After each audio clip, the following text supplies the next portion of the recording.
up to the audience with as Mr. Harold Rhode right here. Hi.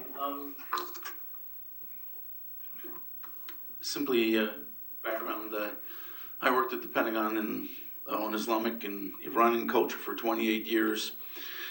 And I went through the early and mid stages of the Iranian Revolution in Iran, studying basically Iranian culture.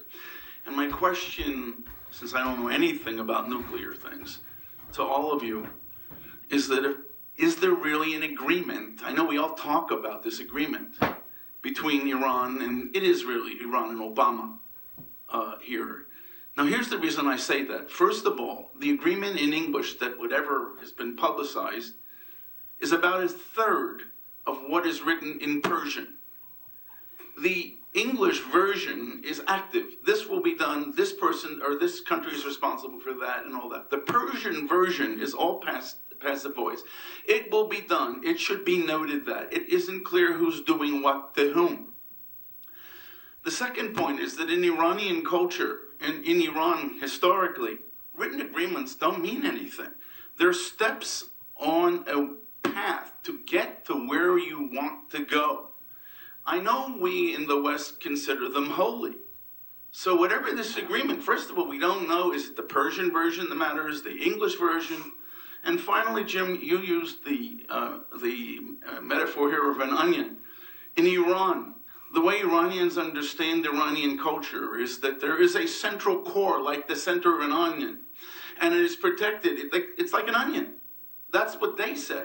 It's layer upon layer upon layer to protect the core in the center. They are clearly the most sophisticated and fascinating culture in the Middle East. And everything that all of you are talking about is so easy for them to hide, to dissimulate, to lie. They don't even call it lying. So is there an agreement? What version matters? It all seems to be a joke. A sad political joke on the United States of America. Yeah, George Costanza would agree with that. Yeah, let me start. I'm not an expert on Iranian culture or appeal to another way of looking at that is I would say then that this deal is easy to renegotiate on many levels. And my experience, in fact, part of my criticism of the last year is that's how Iran's been approaching it. If you see something you want, go for it. And they've been able to exploit an administration that's been fairly weak about saying no. And so that to me says there's multiple ways to, right today, start toughening this thing up and putting out what we want and then see what happens. And if Iran doesn't want to do it, then we can make a decision then. This is an important question, and it is another reason why this agreement is such a fraud.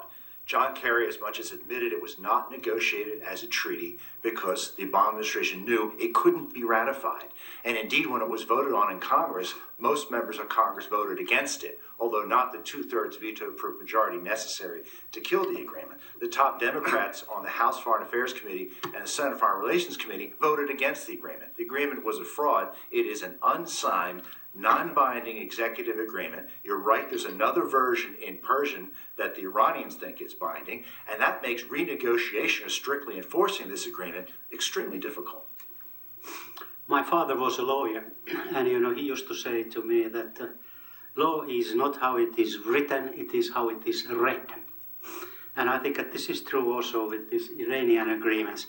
I negotiated few agreements with the Iran 2003 agreement between EU3 and Iran. Actually, the implementation of the verification was left up to us to IAEA to define, together with Iran. Not EU3 didn't give any text for us what it means. And I think that was a good decision because you got professionals from both sides to work together. I mean, from Iran's side and our side. And to great extent, they kept those promises which were in the text for inspection activities. They let us to implement it to great extent. The stoppage then mainly came from the political domain when they say, now we can't cooperate anymore. And then when you go to site, yes, you have a discussions, and there is a lady from New York Times who wrote a book of the post-revolution Iran, and I remember one chapter of the book says, Iran has rules, but everything is negotiable. And I think that this is what you face, and this is then where the IAEA, the verification organization, has a trouble that when it goes to negotiate the additional implementation, that it has the backing, for example, on its board of governors. And in order to have that, you need to have a transparent reporting so that people see where the troubles are.